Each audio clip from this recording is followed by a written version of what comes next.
যে ব্যক্তি দোয়াটি সকালে 7 বার এবং সন্ধ্যায় 7 বার বলবে, তার দুনিয়া ও আখিরাতের সকল দুশ্চিন্তা ও উৎকণ্ঠার জন্য আল্লাহই যথেষ্ট হবেন।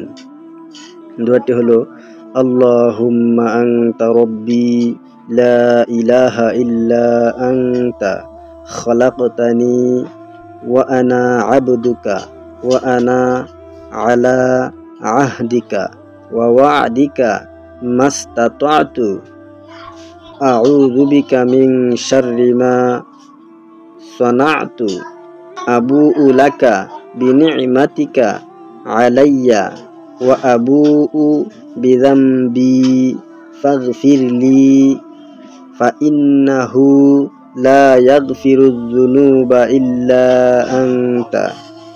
দোয়াটির অর্থ হলো, হে আল্লাহ, আপনি আমার প্রতিপালক, আপনি ছাড়া কোনো হক ইলাহ নেই। আপনি আমাকে সৃষ্টি করেছেন এবং আমি আপনার বান্দা, আর আমি আমার সাধ্য অনুযায়ী আপনার অঙ্গীকার ও প্রতিশ্রুতির উপর রয়েছি। আমার কৃতকর্মের অনিষ্ট থেকে আপনার কাছে আশ্রয় চাই। আমার প্রতি আপনার প্রদত্ত নিয়ামত স্বীকার করছি, পাপকর্মেরও স্বীকারোক্তি দিচ্ছি। অতএব আপনি আমাকে মাফ করুন, নিশ্চয় আপনি ছাড়া আর কেউ গুনাহসমূহ মাফ করতে পারে না।